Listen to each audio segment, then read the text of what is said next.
grin today is a different grin. I'm literally smiling from cheek to cheek, ear to ear, because I'm super excited for what's to come today. If you see the young lady to my side, I don't know if that's my left or right on your screen, but today I have with me the co-founder of Ancestry.com for the follow-up to our interview. Today is my big reveal. Again, I'm Sky Houston, on-air personality for Majic 102.1, part of the Urban One family. And Dr. Gina Paige, welcome back to the show. What's up? How are you doing today? You're excited, I know. My cheeks are beginning to hurt because I'm grinning so hard, but this feels like a sweet day to me. I was just sharing before we came on live that my son asked, Mommy, can I go with you? He remembered before I did that I had a big day today.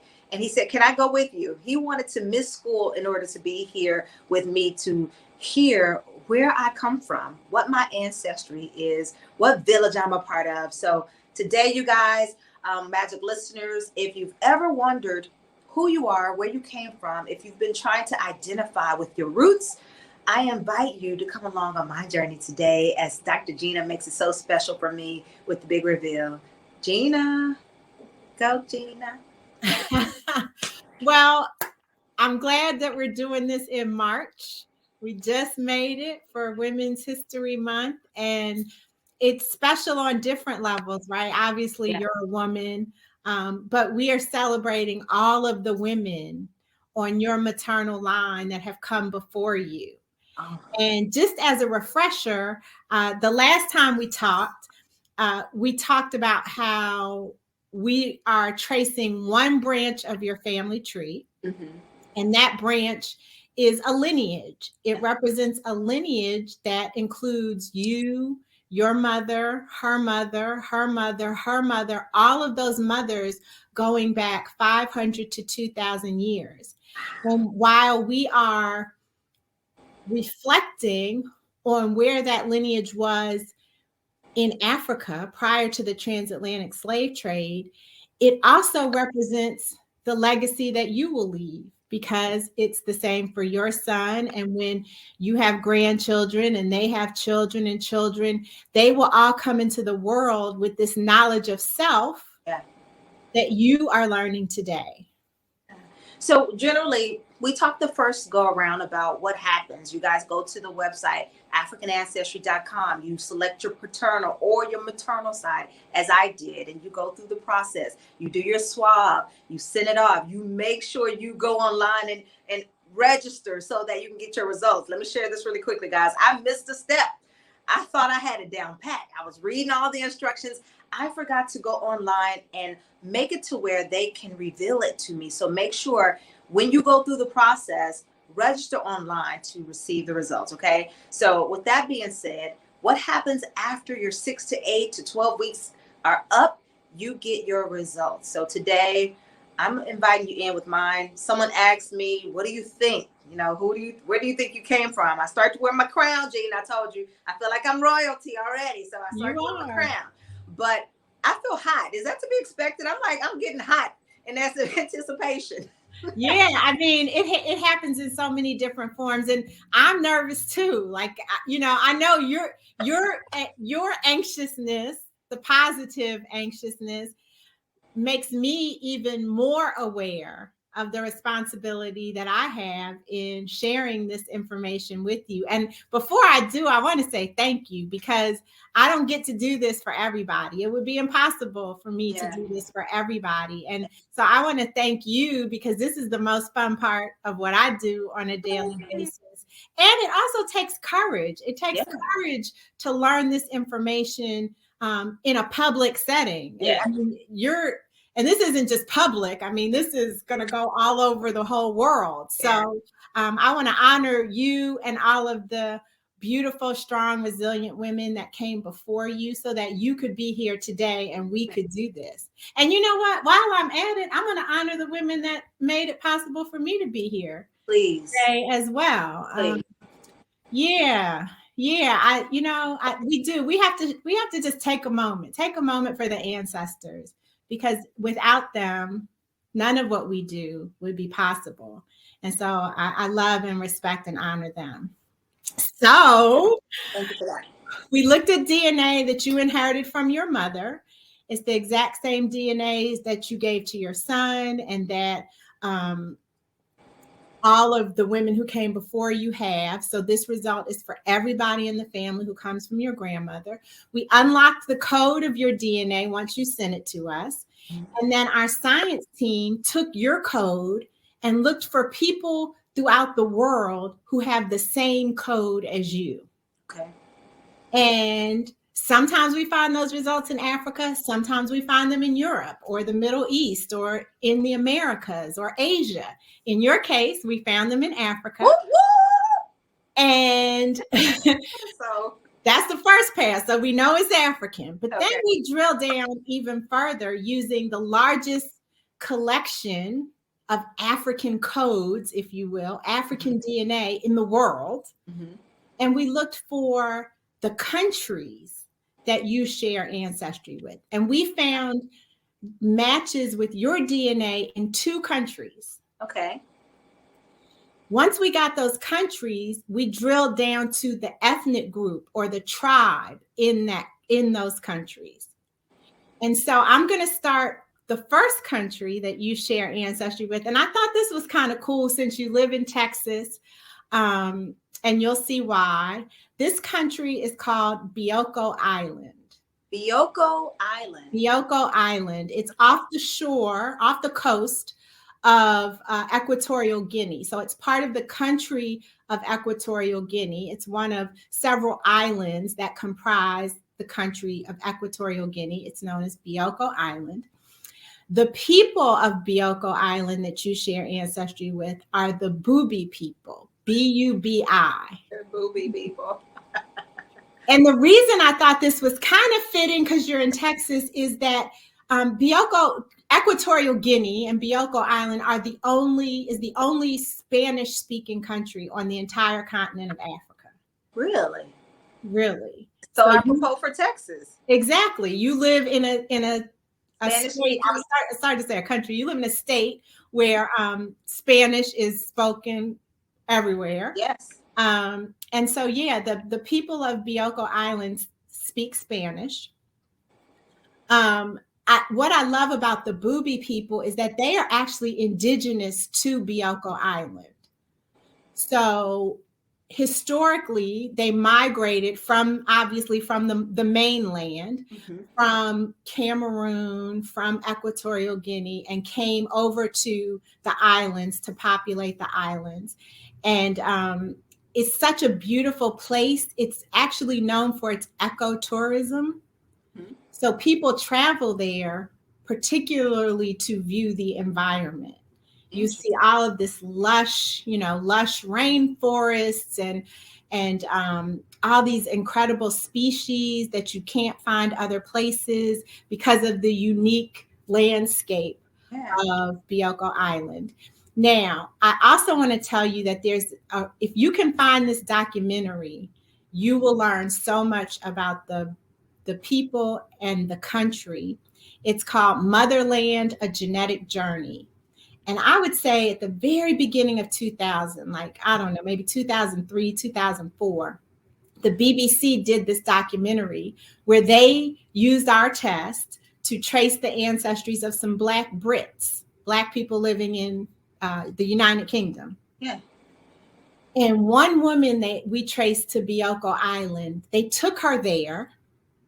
They then did DNA testing of a wide group of people in the country, and they found one person who had her exact same maternal DNA. Wow. Incredible.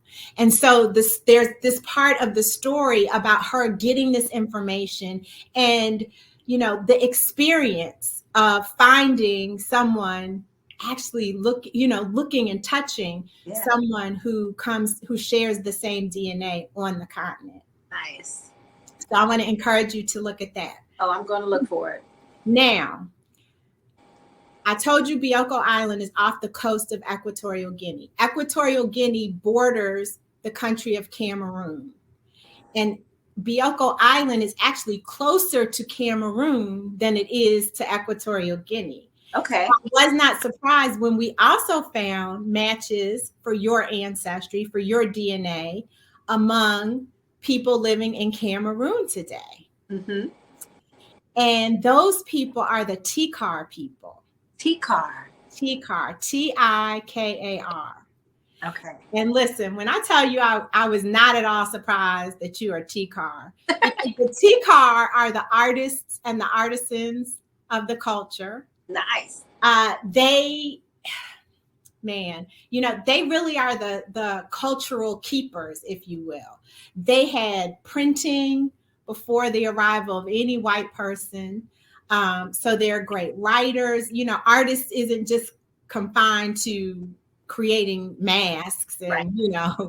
visual arts, but also writing, literature.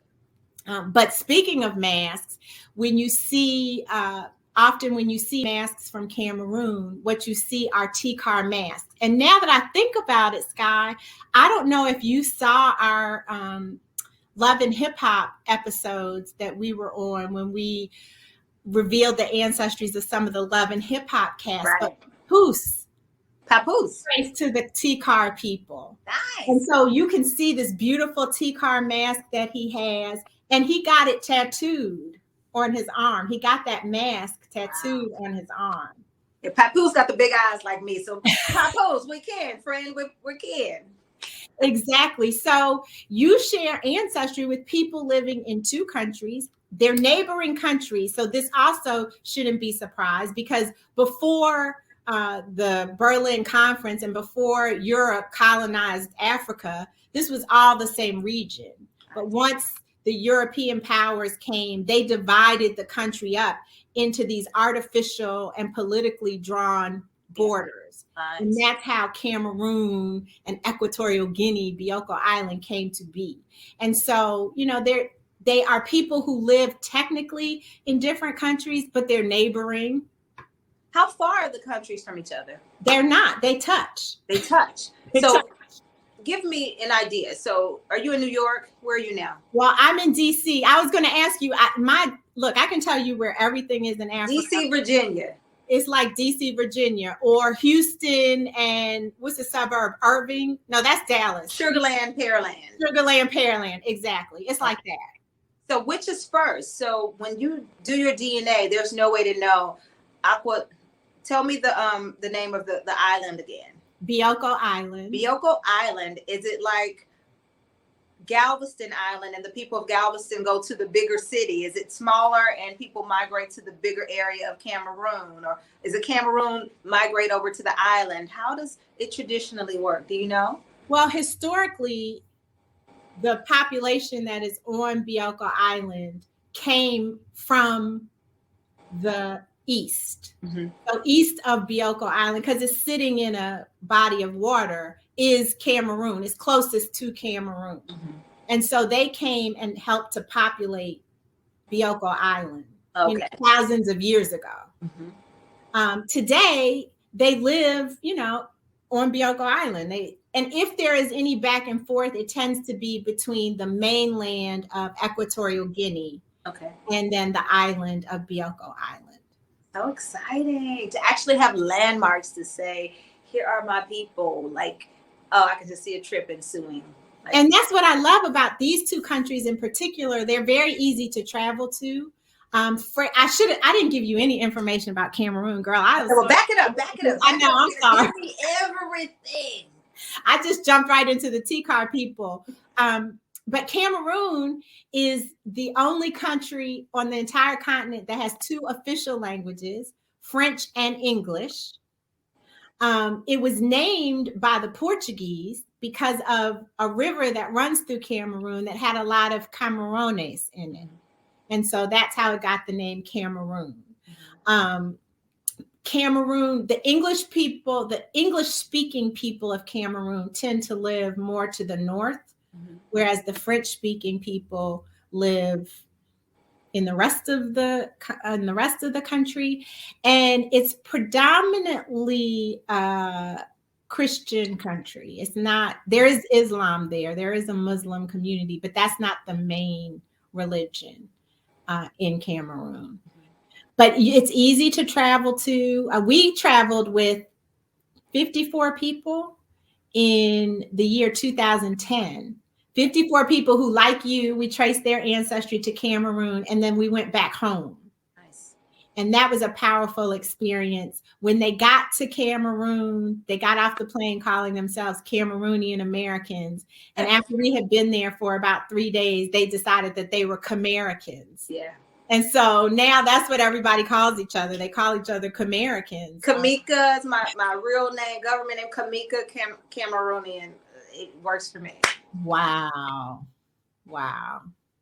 Yeah, so I'm excited for you to learn more, especially for your son. Girl, the sky's the limit. Any kind of project that he ever has to do from now until he's finished with his education can be rooted in the Tikar people, the Bubi people, or the country of Bioko Island or Cameroon. I mean, there's just so much there that is connected to him tangibly that he can now use to learn history and politics and math and language. He can study Spanish, he can study French and still be able to. I have a question about the Spanish. Now, and I shared with you before, I love you saying he now has a story to tell, want to dive deeper into, learn more, and tell someone else.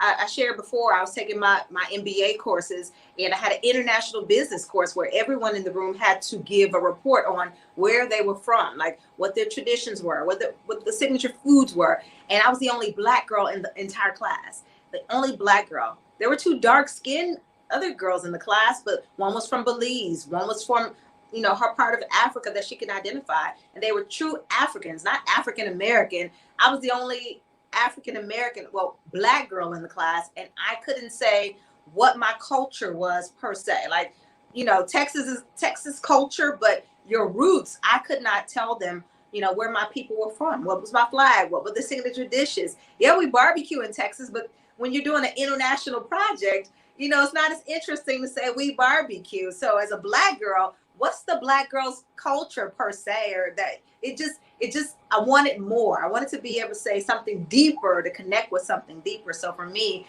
this is that deeper thing now that my son can use down the line. Now, where does the Spanish come in for the Tikar people?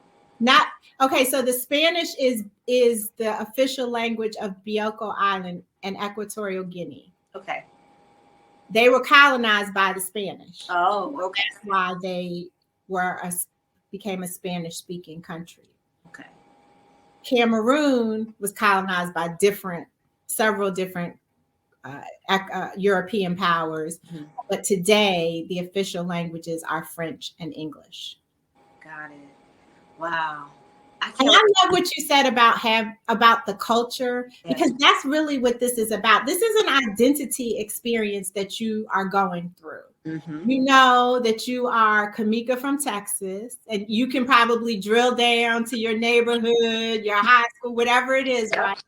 But now you have more tools, deeper, more information to help define who you are.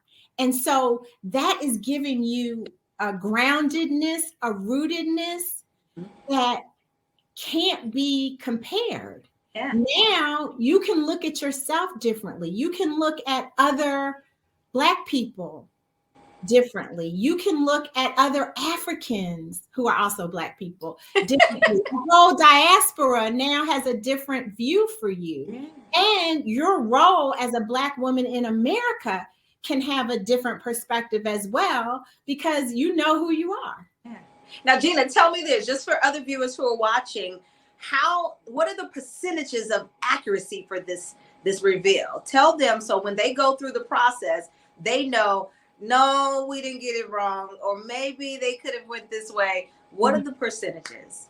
So we actually found identical matches. What does that mean? That means that when we took your code, we found people who are living in Bioko Island today who have the exact same identical code as you.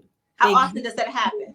Genetic code. We find identical matches 85% of the time. And then when we don't find an identical match, we look for closely related matches. So if it's not 100% the same, is it 99.9% the same, 99.8% the same? We don't even call it a match unless it's at least 98.9% the same. So I got 100% match. Matches, multiple. That's amazing. And the reason we can do this is because we have the most African DNA of any company in the industry. We have over 33,000 African lineages from all over Africa, from 40 countries and hundreds of ethnic groups or tribes. And all the other companies at most have 3,000. We have 33,000. So when you start to talk about accuracy, ours is far more accurate because we have a bigger base that we're using to compare you to. And let me say this, for anyone who's watching, you've been thinking about it or you heard about African Ancestry. I was going to do the Ancestry, just a regular one, but I didn't want just a European thing. And also, I fancy myself as a family historian. I've been digging into all the records, the census, this or that.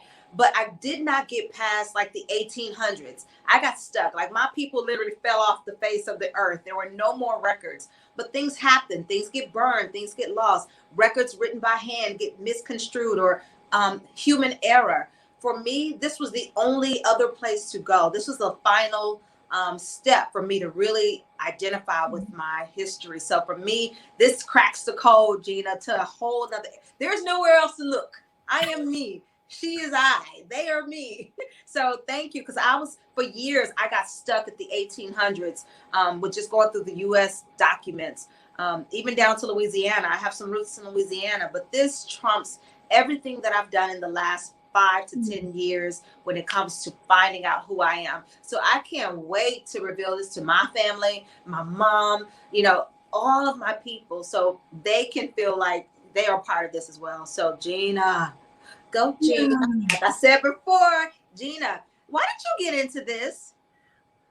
Oh, that's a great question. So I got into this because I met my business partner who is a geneticist, and he had the database. He was the one who can do the work. And it had never existed before. You talked about it. Like, we can try genealogy. Not only are all of those things you said true about records being destroyed and misconstrued and all that, we weren't even recorded as people. Right. Until the 1870 census. So if you were Black and you wanted to know where you're from in Africa, it was impossible. So when I met him and he was able to answer the question for people and wanted to commercialize it or turn it into a company, I saw the opportunity to run a business, to create and run a business that had never existed before.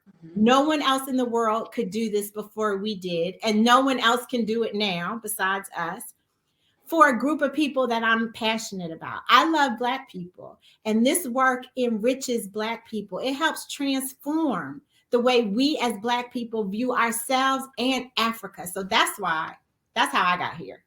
I love it, Gina. And I love you so much. If I could hug you through this time. I know. Thank you so much. And one other thing I want to make sure we repeat, because we said it last time, is that we don't sell or share our customers' DNA. So now that we have your result, the lab has destroyed your DNA. It's gone. Wow.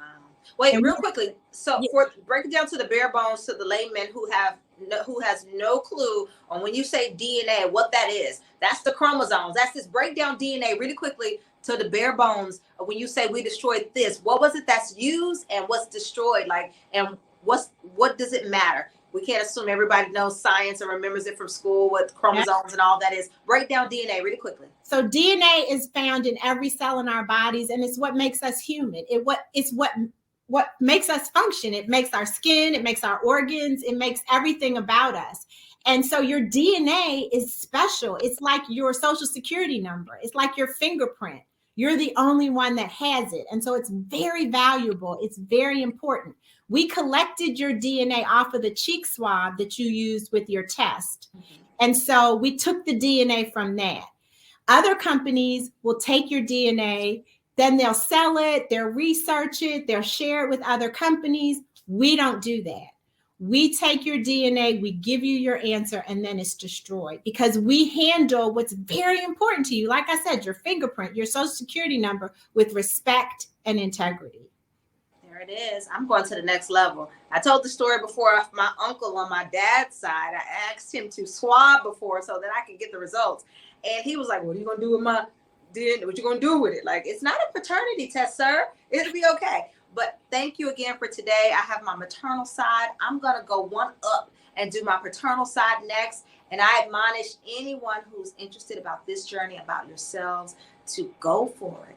Visit the website, AfricanAncestry.com. It's so super easy, painless. And I can't even say that the wait was that bad. Like, I wasn't on pins and needles. It flew by before I knew it, and it was already back. So, Gina, kudos to the team, everyone involved at AfricanAncestry.com. We appreciate you. And if it were not for you, I would not know who me is. So thank you again. You are so very welcome. That's great. All right, ladies and gentlemen, if you want more questions on the process from me, DM me, inbox me. I'll be happy to tell you about the process. But in the meantime, AfricanAncestry.com. That's it. Thank you again, Gina.